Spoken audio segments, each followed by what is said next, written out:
Moi. Mä, mä pidin edeltävän jakson tekemisestä ja kommenteista päätellen vaikutti myös siltä, että teki viihdyttä matkalla mukana. Nyt tällä kertaa mä haluaisin mennä teidän kanssa makumatkalle vähän saman hengen mukaisesti.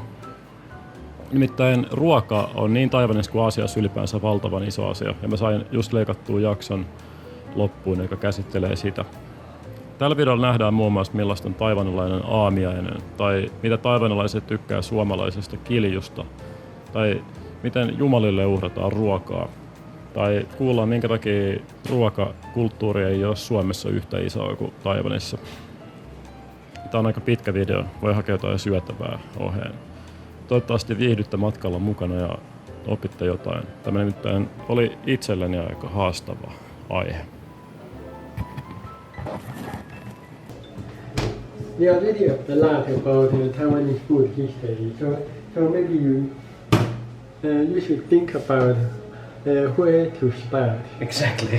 And what to include in your video. Otherwise, your video will become 10 hours. Toi tyyppi, joka tässä rajaantuu pois, on Ansin, joka on esiintynyt myös aiemmalla videolla. Hän on oikeassa.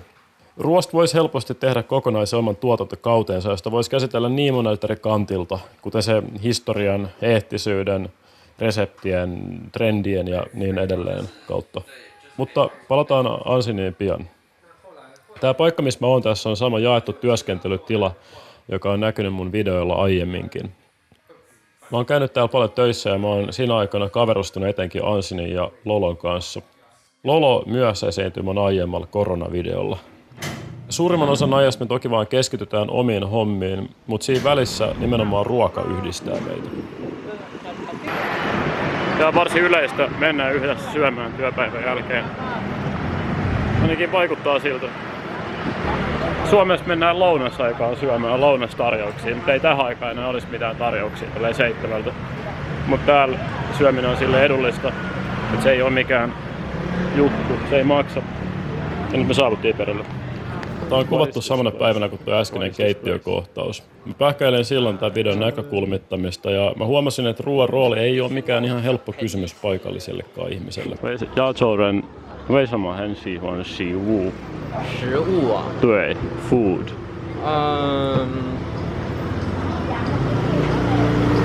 在这个文化很重要，对不对？为什么？好难的问题哦，我想一下，为什么亚洲人很喜欢有很多种食物，很喜欢吃食物？ Mun mielestä vaikuttaa siltä, että se on vähän samankaltainen totuuteen pohjautuva yleistys kuin kysymys siitä, että miksi suomalaiset on sosiaalisesti vetäytyneitä. Se on monitahoinen asia, johon voi vastata sanomalla, että ei kaikki suomalaiset ole sosiaalisesti vetäytyneitä. Tai että ehkä se on sukupolviasia. Tai ehkä se liittyy ilmastoon tai harvaan asutukseen tai sodan perintöön. Se ei toisaalta pidä paikkaansa, mutta toisaalta yleistäen sanottuna jotkut espanjalaiset on suomalaisia räiskyvämpiä. Ja samoin on myös ruokakulttuuri enemmän näkyvää Taiwanissa kuin Suomessa. Ja sen osoitti mun mielestä jo taas sen iltainen hyvin arkinen ravintolareissu, jos me mentiin syömään tuoreita, aika kirjaimellisesti suussa sulavia sashimi-annoksia. Hinta-annoksille, joihin kuului myös iso miso-keitto sekä riisiä, oli vajaa 9 €, joka hintansa puolesta oli kalliimmalla puolella. Suomessa tämmöinen matalan kynnyksen ulkona syöminen on paljon harvinaisempaa. Tätä aihetta on mahdotonta käsitellä tyhjentävästi yhdellä videolla. Etenkin mulle tämä on aika vaikea teema, koska mä en ole vihkiytynyt aiheeseen. Ja jotta mä saisin edes jonkinlaista järkevää summausta, mä tiesin tarvitsevani paikallisen oppaan. Ja siispä mä pyysin apuun Ansinia. Who are you? Oh, okay. And why? Yes, introduce yourself. Okay, so nice to meet you again. Yeah, so I'm Anshin. I'm 28 years old. And I was studying in Finland 1 year ago at Aalto University. And why? And what is your relationship with food? Oh, my relationship with food. Jälleen typerä, aivan liian epämääräinen kysymys mun osalta. Mutta mä oon tutkinut häntä. Ansin on ruokanörtti, joka harrastaa ruoanlaittoa ja on loputtoman kiinnostunut maistaa uusia ruoka-annoksia. Hän tietää paljon ruoan historiasta ja entisen sosiologian opiskelijana hänellä on analyyttinen perspektiivi ympäristöönsä. Muutenkin hän on hyvin välkkytapaus. Ja onneksi Ansin suostui. Mä selostin hänelle, että mä haluaisin tehdä harrastelija-antropologisen matkan ruoan maailmaan ja että hän saisi johdattaa mut kaikkein olennaisimpien ilmiöiden luo. Laadittiin raakasuunnitelmaa, jonka mukaan me tarkasteltaisiin ruokakulttuuria muun muassa aamiaisen, lounaan, illaistujaisten, juomakulttuuria ja leivonnaisten kautta. Ja suunnitelma oli alustava ja me tultaisiin soveltaa sitä tilanteiden mukaan. Ensimmäisenä etappina me sovittiin Ansin ja Lolan kanssa tapaaminen aamiaiselle vanhempaan osaan Taipeita. Go eat out for breakfast is really convenient in Taiwan and very time saving. So we usually have breakfast out of home. Myös aamiaiskulttuuri on sen verran laaja, että siitäkin voisi varmaan tehdä oman videonsa. Mutta kuten mä sanoin, tässä videossa mä käsittelen aiheita pyyhkäisten. Mä kerron niistä hajanaisia huomioita, joista minä ja sinä katsoja voidaan kokeilla rakentaa jonkinlaista suuntaa antavaa kokonaiskuvaa. Me tilattiin useampia annosia, jotka me jaettiin keskenämme niin kuin Aasiassa tavataan tehdä. Annokset oli paistettua riisiä, jonka päällä oli kalanpoikasia. Ja syötiin osteriomeleetteja, johon oli lisätty sitkoisuutta tapiokalla, josta tehdyt helmet on myös bubble tean sielu. Me syötiin 3 keittoa. Annokset oli suomalaisesta vinkkelistä melko tuhteja aamiaiseksi. Paistetun riisin seassa oli polttavia chilinpalasia ja tääkin keitto oli retikan lisäksi käytännössä vain lihakimpaleita. Koko kattaus maksoi yhteensä 6,51 €. If we go back to 100 years ago, it's typical. Yeah. This looks like a very Rich. yes. Around maybe 80 years ago, most of the Taiwanese people were farmers, so they have to eat lots of breakfast because they need the energy to do labor. So that's why the breakfast in Taiwan, I mean traditional Taiwan breakfast, are very rich, you know. But you don't, do you eat this kind of breakfast every morning? I think for him, No, not me. Very less. not really. Nykyään ei ole tavallista syödä tällaista kattausta joka aamu, vaan näitä annoksia saatetaan nauttia esimerkiksi lounaalla. Mutta tämä mua kiinnostaa, että tämä vaikuttaa olevan sillä aika sosiaalinen tapahtuma ja tämmöinen niin julkinen tapahtuma. Täälläkin on siis paljon ihmisiä tässä aukealla syömässä. Jotkut syö yksin, jotkut syö kavereiden tai ainakin tuttujen kanssa, mutta silti tämä on julkinen tapahtuma syödä aamiaista tässä tapauksessa. Versus se, että Suomessa mun mielestä se on aika yksityinen tapahtuma syödä jotain aamiaista. Mä itse preferoin suomalaistyyppistä aamiaista. Paria kahvikuppia ja aamun lehteä kodin rauhassa. Koska se antaa mulle aikaa selvitä aamukärttyisyydestä sekä on halpaa. Ansin sanoi, että Taiwanissa ei tulisi juurikaan halvemmaksi. Mikä ei pidä paikkaansa, jos hän ostaisi esimerkiksi tämän mun hiljattain bongaamani 1,8 kilogramman vajaan 14 € maksavan suomalaisen ohrapaketin ja tekisi siitä puuroa. Mutta mä ymmärrän, että se voisi olla ehkä standardien laskemista. It's not really common to have breakfast at home. Toiseksi Ansin selosti, että tyypillisellä toimistotyöntekijällä ei vaan riittäisi aikaa muiseen. The typical start of their days would be wake up and watch. Hän selosti, että tyypillinen toimistotyöntekijä herää joskus 7:30 maissa, hoitaa aamutoimet ja rientää sitten ulos ehtiäkseen ajoissa toimistolle. And they buy breakfast on the way to their office. And they eat their breakfast In the office. Yeah. And it's totally allowed to have breakfast in their office. But what time do they have to be at the office? If they wake up at 7:30, then what time are they? For 9:15. That's the same as in Also, the work day starts at 9, around 9, and then people get up at 7. I myself, if I have to be at work at 9, I wake up at 7, so that I have time to drink coffee at home every morning. Good question. I don't really know. Alettiin puhua ajankäytön eroista ja he pähkäilevät, että ehkä se johtuu siitä, että koululaiset on heränneet 6 maissa ollakseen koulussa aikaisin, jolloin ruoka otettiin kouluun mukaan, jolloin tapa olisi ehkä vaan sit jäänyt päälle aikuisielle asti. Ehkä, mutta myös mä oon herännyt kouluaikoina 6, jotta mä oon ehtinyt syödä aamiaista ennen 8 alkavaa koulua. Me myös spekuloitiin, että esimerkiksi kahvin juomiselle ei ole yhtä juurtuneet perinteitä Taiwanissa kuin Suomessa. Ei me tietenkään keksitty mitään vastausta, mutta tällaisia juttuja ei jännä pohtia, koska usein taustalla on joitain tosi loogisia syitä. Esimerkiksi muuan antropologisen teorian mukaan sianliha ei olisi hyväksyttävää syötävää islamin uskossa ja juutalaisuudessa, mahdollisesti sen takia, että sikojen kasvattaminen olisi ollut muinoin liian suuri taakka karun ympäristön kantokyvyllä, jolloin niistä vaan kiellettiin. Lola jatkoi matkaansa, mutta Ansin esitteli mulle vielä aamiaispaikan vieressä sijainneen vanhan temppelin, johon ruoka myös tavallaan liittyy. Taiwanissa näkee usein tällaisia uskonnollisia paikkoja, joiden merkitys mulle on ollut epäselvä. Ja niin mä oletan se olevan myös muille kaltaisilleni matkailijoille, jotka käy samoilla alueilla. Ja nyt kun kerta ollaan täällä, niin mä jään kanssanne Ansinin tiivistyksen. So we say the village religions, Taoist religions in Taiwan are very utilitarian. And as you can see, there are some plates on the table. It means if you have some questions or some request, you want to get the blessing from the God, or you want to get the suggestion from the God, you have to bring some gift.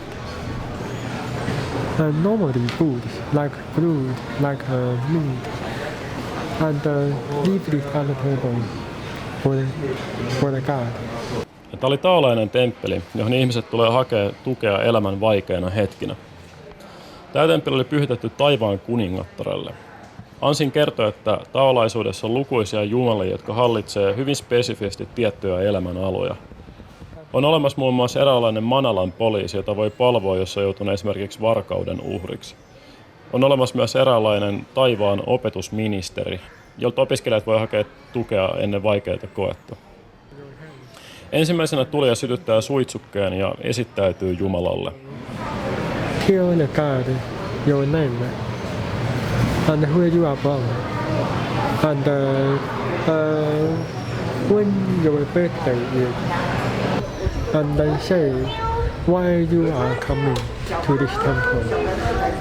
What is your question, so that the God could help you with the issues.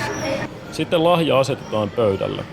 Lahjominen on kätevää, koska jumalat on sen verran ripeitä nauttimaan lahjoista, että antaja voi ottaa sen mukaansa temppelikierroksen päätyttyä. Siunausta voi hakea myös rahalla, jota vastaan temppeli sytyttää vuodeksi maksajalle nimetyn lampun tällaiseen valotolppaan.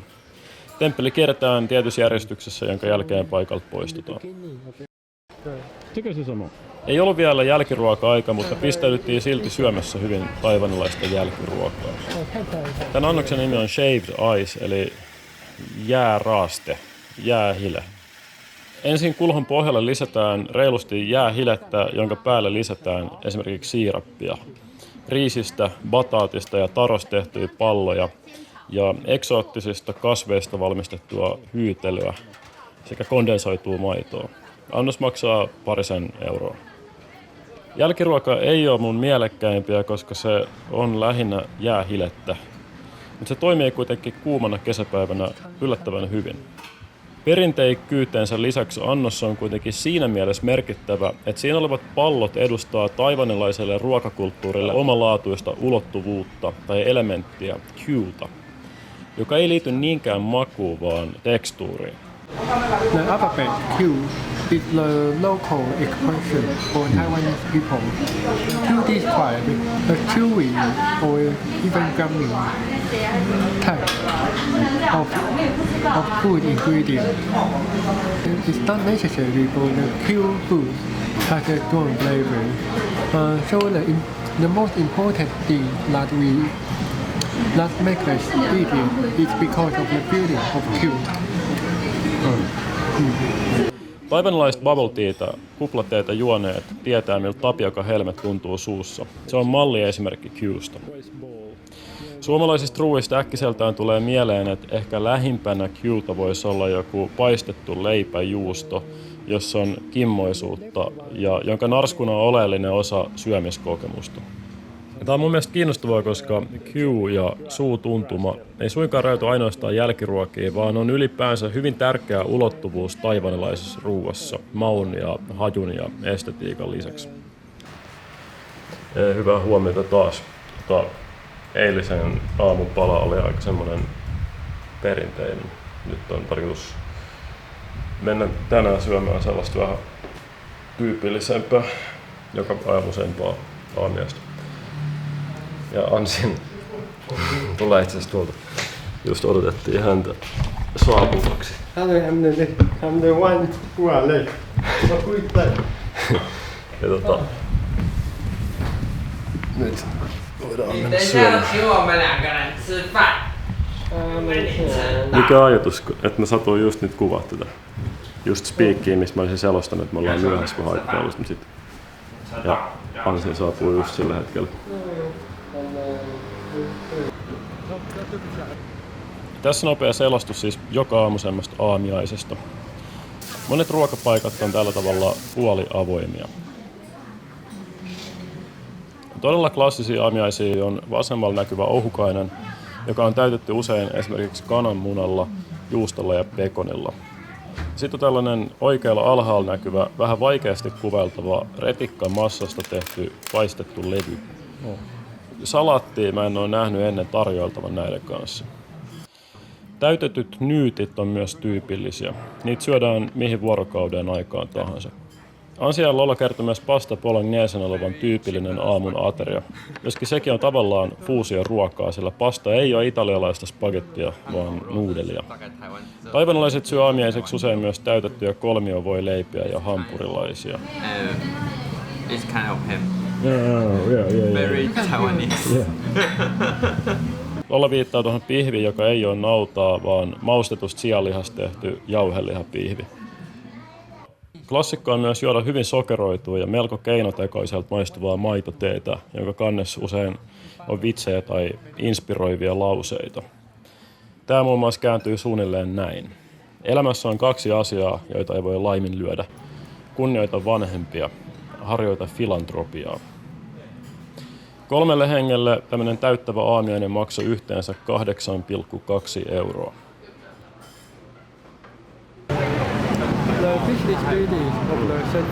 Arkisen aamiaisen jälkeen me pohdittiin, että videossa voisi esitellä lounaskulttuuria. The office workers in Taipei are heading for their lunch. So I typically call them 社畜大军. It means the herd of office workers. So typically in Taiwan, office workers have a longer lunch break than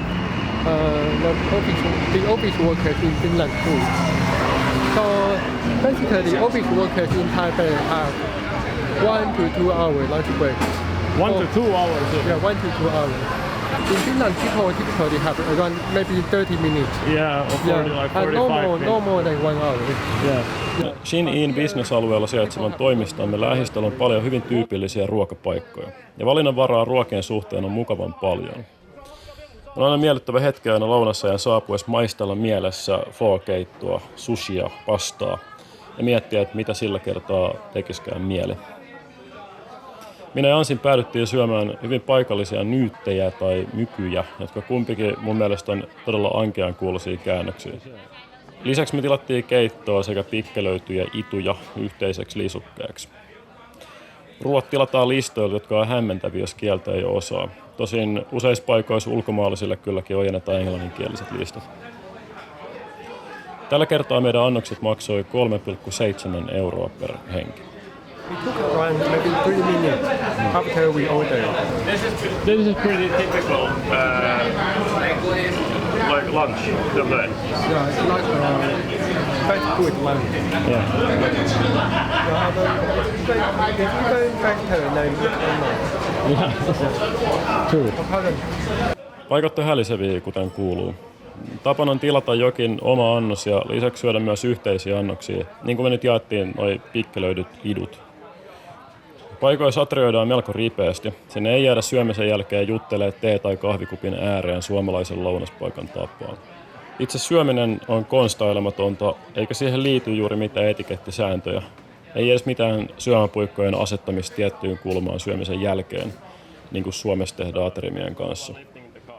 Yksi sääntö, joka ei tule monelle uutena tietona, on se, että puikkoja ei tule asettaa pystyasentoon esimerkiksi riisiin, koska niin tehdään kuolleille suunnatuissa temppelirituaaleissa.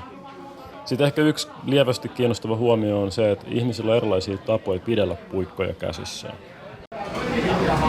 Show me how you use your chopsticks. Oh. I'm not really good at using chopsticks. I think almost everyone in Taiwan has their own way to use chopsticks. Do you think this is like a standard? I think your gesture is better than me. Your way of holding is better than me. Yeah, maybe like more typical. How old were you when you learned how to use chopsticks?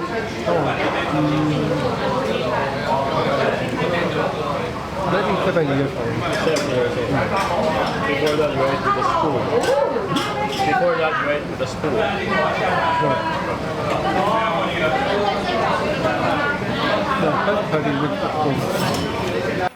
Sitten me lähdettiin pois ja maksettiin. Ovensuushenkilökunta valmisti ruokaa seuraaville lounastajille. Yksi heistä kertoi ylpeänä, että tällainen käsin valmistaminen käy yhä harvinaisemmaksi. Tämäkin on tällainen pieni yksityiskohta, tällainen tapaaminen, mitä mun mielestä Suomessa todennäköisesti ei tapahtuisi, että joku tyyppi alkaa selittää näin antaamuksella asioista. Ruoka Taiwanissa on hyvää, mutta mun mielestä ravintoarvoltaan siinä olisi parantamisen varaa. Täällä ollessa mä itse asiassa kaipaan raastepöytiä. Vihanneksia kyllä saa, mutta ne tulee aina jollain tapaa valmistettuin tai pikkelöityinä. Ja kun katsoo ihmisten aterioita, niin ei ole lainkaan harvinaista nähdä ihmistä syömässä jotain kulhollista, lähes pelkkää nuudelia, joka on ravintoarvoltaan aika köyhää. Ruoka on mun mielestä muutenkin aika suolaista ja rasvaista, etenkin suomalaiseen askeettisempaan ruokaan verrattuna. Mutta maistuvaa se kyllä on. Onkin yleinen heitto, että Taiwaniin saapuva ei voi välttyä lisäkilojen kertymiseltä. Taiwanilaiset on yleisesti ottaen hoikkiin, mutta mä haluaisin tietää, onko heillä kansanterveydellisiä ongelmia liian yksipuolisen ravinnon suhteen. Sitä en tiedä. Paluumatkalla toimistolle me otettiin ravintola, jonka eteen jalkakäytävälle oli tuotu pöytä ja sen päälle ladottu ruokaa lahjaksi hengelle.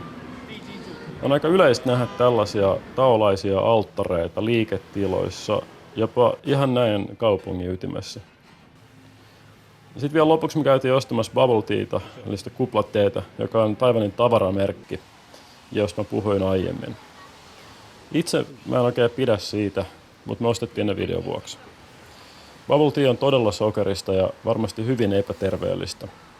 Sen pohjalla on pehmeän kimmoisia tapiokakasvista valmistettuja helmiä, jotka tosiaan ei maistu juuri kauheasti miltään, mutta joita on miellyttävä puraskella juomisen lomassa.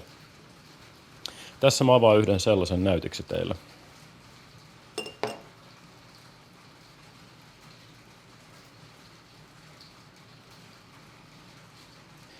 Lounan jälkeen hyppäämmekin taas kiljun pariin. Mä en kerro näitä asioita näiden tärkeysjärjestyksessä, vaan tapahtumien kronologisessa järjestyksessä. Kuten muistatte aiemmasta jaksosta, mä tarjosin tekemääni artesaanikiljua ulkomaalaisille kavereilleni täällä. Mä tarjosin sitä tietenkin myös Ansinille ja Lololle, jotka kulinaristeina tietysti myös mielistyi juomaan heti. Me alettiin kokeilla erilaisia kiljukoktaileja ja todettiin kiljusauriin toimivan hyvin.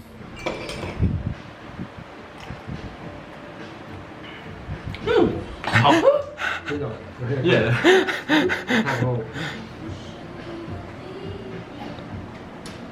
就是我觉得香气非常的，我觉得香气非常的重。对，那个橘子皮的香。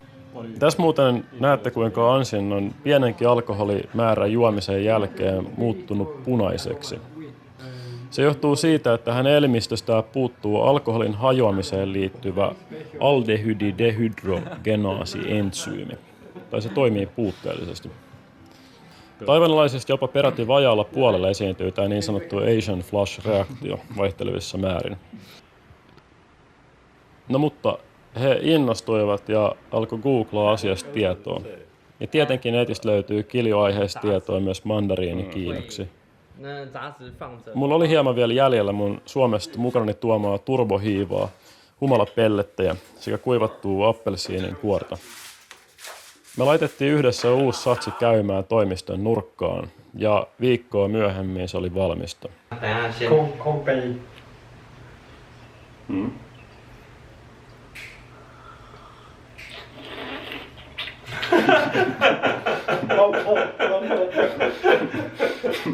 OK， 不错，真的吗？OK， 不错。Ruokakulttuuria käsitellessä alkoholin käyttöä ei voi sivuuttaa. Tätä tutkijakseni mä olin saanut kutsun Lolo illaistujaisiin hänen vanhojen lukiokavereidensa kesken. Hän kutsui heidät toimistoille, joissa hän työskentelyyn lisäksi myös asuu. Ja Lolo kertoi mulle, että ne tulisi ehdottomasti myös juomaan kiljuotona perjantai-iltana. Vieraat alkoi saavuttua yhdessä valmistella ruokaa sosialisoinnin ohella. Ja mä huomasin, että jääkaappia ei lapattu täyteen olutta. Ja muutenkin ainoastaan yhdellä oli kädessään tölkky. Ansinin piti valitettavasti lähteä oman illan viettoonsa, mutta hän otti omille ystävilleen mukaan yhden kiljupullon. Ja ennen lähtöä hän myös juoman arvon mukaisesti loi sille oma etikettinsä. Mä olin tyytyväinen siitä, että tämä mun kulttuuriin vientitoimintani selkeästikin oli löytänyt tarttumapintaa Taiwanissa. Lolo ja kumppanit valmisti hotpotteja, jos pöytä katetaan lihasiivuilla ja viipaloiduilla kasviksilla. Pöydän keskellä on kaasupolttimen päällä hiljakseen kiehuva iso liemi, johon ruokaa lisätään syömisen tahtiin. Sitten tovin keittoajan jälkeen ihmiset poimii kattilasta oma-aloitteisesti ruokaa omiin kulhoihinsa, jossa myös riisiä. Lihaa pidetään kattilassa varsin lyhyt aika ja mä oon huomannut, että usein yksi ihminen ottaa tehtäväkseen sen lisäämisen sekä sen ripeän tarjoilun, jotta se ei kypsyisi liikaa. Hotpotin syöminen on todella sosiaalista syömistä ja malli esimerkki siitä, kuinka aasialaisessa kulttuurissa ruokaa jaetaan. Sosiaalisuus ja kollektiivisuus näkyy myös siinä, että mä huomasin mua vieraana ikään kuin hoivattavan tarjoamalla mulle jatkuvasti hyviä ruokapaloja. Mä puolestani olin valmistanut hyvän kiljusauerin, joka me hiilihaputettiin ja kaadettiin tarjoiluastiaan jääpalojen ja mintulehtien kerran. Mua huvitti se, että juomatettiin vastaan varauksettomalla mielenkiinnolla. Yksikin vieraista otti siitä kuvan sosiaaliseen mediaansa. Ja he pystyi maistelemaan sitä neitseellisesti ilman mitään raskaita mieleyhtymiä, jotka olisi muistuttanut lama-ajan Suomesta, alaikäisyydestä tai omasta oksennuksestaan heräämisestä festariteltassa. 你觉得怎么样？好甜哦！我觉得我觉得太咸，蛮酒精的。不会很酒精，我觉得是因为有加了那个我要杯子。香草那个薄荷，有点像 Mojito。对，其实我觉得蛮好喝的，我真的觉得蛮好喝的，蛮好喝的。它没有酒精味，它超级。 Hyvästä vastaanotosta huolimatta alkoholin käyttö oli maltillista. Tunnelma kuitenkin oli todella rento ja pirskahteleva. Ja vaikutti vaan siltä, että he eivät oikein tarvinneet alkoholia ilahduttaakseen sydäntään. Aterian jälkeen he söi kakkua ystävyytensä merkiksi ja pelasi mahjongia. Sopivan tauon tullen mä haastattelin heitä alkoholin käytöstä taiwanilaisessa kulttuurissa. Ja etenkin alkoholin ja ruoan suhteesta, jonka mä olin huomannut olevan hyvin läheinen. When you get together, is there always food? Yes. Right. Do you ever just drink and not eat, or is Nah. Food is the most important thing. In this Group. in this group. Because I don't really drink. Yeah. So And I think even like if we are drinking, people will still get the food there. Like What kind? always some side dish or like something with the drink. Like what kind of food? like What- fry. Deep fry， Yeah, no deep deep fry and fry. fry。I think Yeah. 热炒店，哎，他有去过海产店吗？热炒，去过。 Yeah, this is the So would you say that in like Europe, people go to a bar or a pub Yeah, and they're just just drinking, but here the like equivalent food and is drink is rötcha. yeah. Oh. But Rötcha on paikka, jossa olisi ollut hyvä vierailla tätä videota varten, mutta johon mä en kuitenkaan pystynyt venymään. Tässä siis kaverilta saatuja kuvia. Rötchassa on edullista ruokaa ja juomaa, joita nautitaan yhdessä. Mun uusien tuttavien mukaan siellä on sallittu, että promillet myös pikkasen nousee. Juominen on kuitenkin harvemmin humalahakuista. Mä tarkoitan siis sillä sitä, että perseiden vetäminen ei ole suunnitelmallista tai tavallista. but I feel for most of people here, it's a tool that just like an excuse that we can gather in. We can gather together. And Yeah. open up a little bit and to Yeah. like Right. relax a bit. Yeah. But I think for most of people, they are not like have the goals to Okay. I need to get drunk. It's not. The purpose. Yeah. Yeah. It's not common Okay. unless he got birthday or like Yeah, he got like I like see. special day. Special, Yeah. He live in Yksi tämmöinen tapaus voisi olla esimerkiksi business-neuvottelut. If sometimes in Taiwan we drink for business. Sometimes, if you can drink this whole bottle, I'll buy. Yeah. for some business purpose. Yeah. Really? Exactly. I Because think it's kind of like Asia culture. Asian culture, yeah. Like Like a macho they couple. will fight for like the drink, and Oh. you need to like button up every glass. Yeah. And if you like you win, Yeah. I beat you. I beat yeah, you. I beat the other one, and then they will kind of like you win this business as well. So it's like a competition. Kinda. And who is like but is this between men or also between women? Like do women? Most is men. Mostly Both men. men, yeah. Yeah. I might be leading you a bit with this, but is it more acceptable for men to be like drunk Yeah. than Yeah. for women to No. be drunk? I think recently, Or- very interesting memes in Taiwan. It Meme? says, Which mean? when women drink a lot, we will feel about, she has love stories, a lot of things to think. But if a man is drunk, we will think about. He's a drunkard. He just needs wine. He just needs alcohol. But in Taiwan, I think we have this Kind of misleading because double standard. yeah. Because I think because basically in Asia, women didn't drink a lot. 对， Yeah. 我觉得 Because 会 it's 这 quite 样。 rare for women to get drunk. Yeah. Okay. Yeah. So, people might be like feel pity for her.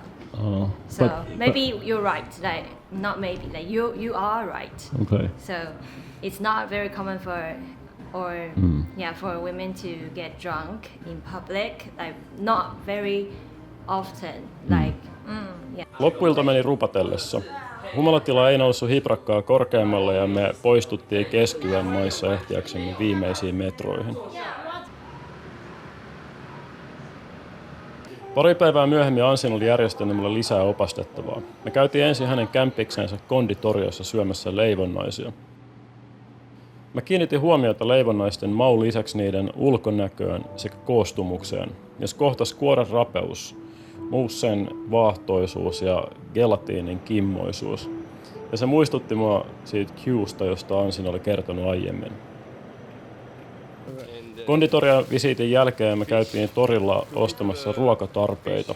Me nimittäin seuraavaksi mentäis porukalla illalliselle heidän luokseen. Korona-epäilysti sai alkuunsa wuhanilaisella torilla, eli niin sanotulla wet marketilla. Mä oon ollut aistivinoni joidenkin suhtautuvan sen takia varauksella tällaisiin perinteisiin toreihin. Mä oon esimerkiksi saanut jonkin verran kommentteja jossa on kyselty muun muassa lepakoiden syömisestä Taiwanissa, jonka mä oon siis käsittänyt kertovan epäluuloisuudesta hygieniastandardeja kohtaan. Wuhanin tori oli kuitenkin ihan eri luokkaansa kuin tämä. Se oli isompi ja siellä myytiin sekä kuolleita että eläviä eläimiä. Taiwanissa elävien eläinten myyminen ja niiden teurastaminen torilla on kiellettyä. Tämän kaltaiset torit ei todellakaan automaattisesti tarkoita sitä, että nämä olisi jonkinlaisia viruslinkoja. Tällaisia toreja on lukemattomia ympäri Aasiaa ylipäänsä, ja ne on päivittäinen osa ihmisten elämää. Mä en kuitenkaan usko, että tällaiset paikat Suomessa olisi sallittuja, koska ne ei täyttäisi joitain hygieniasäännöksiä.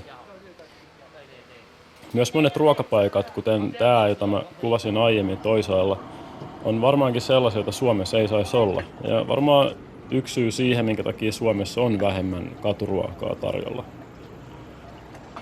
Aasiassa vieraillessani ja torien tunnelmasta ja katuruoasta nauttiessani mä mietin aina, voisiko Suomenkin säädökset hieman joustaa. Koska täälläkin päin asiat vaikuttaa toimivan ilman mitään kansallista kroonista vatsatautia. Toisaalta taas esimerkiksi Ansin suhtautuu kyllä tarjontaan hieman varauksella. I'm not sure if it's legally allowed to cook food at wet market. I'm not sure if it's okay. I rarely buy food from I rarely buy food from here. And well, I mean, it depends. For me, it's totally okay to buy food and vegetable from here. But for me, I normally buy meat from supermarket. Right. Yeah, where they have refrigerator and they put meat in freezer places.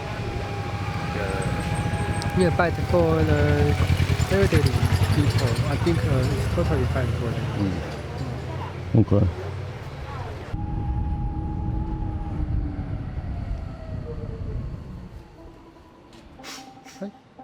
你下来吧。 Ansi ja hänen 3 kämppistä asuu hyvällä alueella. He maksaa kolmiostaan noin 900 euron vuokraa.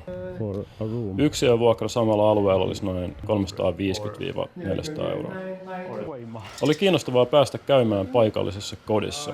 Mä näin kylläkin ainoastaan olohuoneen ja keittiön, enkä mä tohtinut kysyä, voisinko mä nähdä asukkaiden omia huoneita, koska joissain kulttuureissa ne on todella henkilökohtaisia. Varmaan ne olisi vieraanvaraisuuttaan näyttänyt niitä mulle, mutta mä en halunnut riskeerata, ettei olisi tullut mitään kiusaantuneisuutta ilmaan. Muutenkin mun jakso käsitteli ruokaa eikä koteja. I'm fucking hungry. What the fuck? Sitten istahdin alas Lolon ja Lilin kanssa, joka myös työskentelee samassa jaetussa työskentelytilassa. Me jauhettiin näitä ruokakulttuurin eroavaisuuksista. Yksi asia, mikä mua kiinnosti paljon, oli ruokailun sosiaalisuus. Mä itse pysyttelen melko paljon omissa oloissani. Mä oon niin harvoin, jos koskaan kokkaa ja syön yhdessä kavereiden kanssa kotona Suomessa. Myös ennen koronaa meidän työpaikka ruokalassa Pasilassa mä käyn usein yksin syömässä. Ja mä koen sen olevan ihan ok. Mutta mä oon ollut aistivinani, että Taiwanissa ruokailu on sosiaalisempaa. Mä halusin kysyä tästä Lololta ja Lililtä. 有的时候I say the word that in Taiwanese we say 大家一起吃比较好吃 you know what I mean eating with friend the taste will be better yeah just that means yeah because I think in Chinese traditional culture they are big family and they care about friends so most time they do cook they do eating they do their meal with friends it's very normal yeah if there's a people he or she usually eat alone I think 大家会觉得他就是有点寂寞。 If you often eat alone, other people will think you might have some problems or Oh. yeah. So they will care about you. I think in the office society, it's like Koko seurue harrasti yhdessä syömistä silloin tällöin tai melko usein mahdollisuuksien mukaan. Mutta mitään lukemia he ei oikein osannut antaa. Enkä mä oikein osannut suhteuttaa sitä muutenkaan mihinkään, koska mä en edes tiedä kuinka usein tavan suomalaiset perheettömät ihmiset syö yhdessä. Sitten ruoka valmistui. This one is salt egg squeeze and wonton lontons and 3 cup chicken. Triple cup chicken and this fish soup. Fish soup. Yeah. Oh. This fish is his face. Yeah. Nice. Is this, how typical is this? Is this very special or is this quite very typical? If you want to have 4 table dishes, I think it's very typical. very common. Are there some? We call this 三菜一汤. I think if you come over my parents' house, and if my parents cook something to treat you, they will cook Right. exactly the same type Oh. of dinner. So 三菜一汤. Okay. Well, what if it's just like you alone, or You alone. maybe Eat go outside. really? Eat outside. How often do you buy food on the street? Is it daily? Yeah, I think every day. Every day. Yeah, even for me, I really like to cook on my own, but I also open to buy food from outside because it's so convenient Is and it cheap. is it cheaper? Paitsi että mä syön yksin, mä oon myös melko saita. Ja mä pidän päivittäistä ulkona syömistä vähän tuhlailevana rahan käyttönä. Mutta aina mulle tosiaan sanotaan sen olevan pitkälti yhtä halpaa. Itse asiassa tällä kertaa sen pystyy jopa todistamaan, että näin suunnilleen ole. So together is 1,000 Taiwanese dollar, and he spent around 900. So one. So we have 1, 2, 1,000 3, 4, 5, 6, 7. So 1,000 divided by. It's around 150 per person. So it's around the same. It is around the same. Yeah. It So is the same. we cook for maybe for our spirit, for fun, And healthy. Maybe. Oh. Yeah. yeah, to have some ritual for our daily routine, sense of daily routine.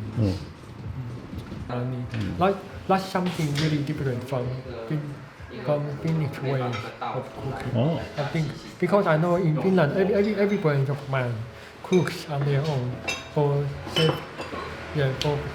saving money. True.